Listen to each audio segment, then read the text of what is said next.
I've mentioned it time and time again, but just in case you forgot, the holiday season is finally here. Finally, and of course, with all the holiday lights and the turkey meals around the house, keep it in mind that your animal is also in reach of it all. KAGS HD News reporter Shada Nazarpour has a few tips that could save your furry friend from a trip to the vet. He's a puppy, so he likes to get into things. With all the new decorations and big feasts coming up, it's time to start paying attention to what you have in reach of your furry friend. With the trees and stuff, there's a lot that stay on the lower branches that they can get into. All things you should be on the lookout for. Especially with young puppies that are always chewing on things, you want to keep the ornaments higher, and even if you can get the tree off the ground, it's better. Decorations are just the beginning of your concerns. Don't forget about the main things all animals can't resist: food.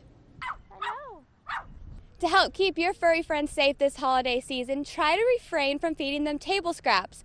But if you can't resist the urge, there are some safe foods that you can give them. Green beans, those, as long as they're not loaded with sugar or spices, those are perfectly fine for dogs. And sweet potatoes. Dogs actually really like sweet potatoes, as long as they're, of course, not the sweet potato casserole that's loaded with sugar. If that wasn't enough to remember, you should also know your pet's whereabouts at all times. Sure that your animal has proper identification on them during this time as well.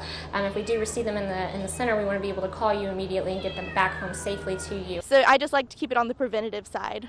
So make sure you keep a lookout for hot stoves, loose decorations, and have proper identification to keep your pet safe. In Bryan, Shada Nazarpour, KAGS HD News. All good tips that she provided there. I didn't know the thing about green beans, but I don't have a dog, so maybe you know. And especially when they're begging. You know they're going to be there. It's hard to say no, but just be careful. Make sure the holidays. kiddos don't throw any of the scraps underneath the table.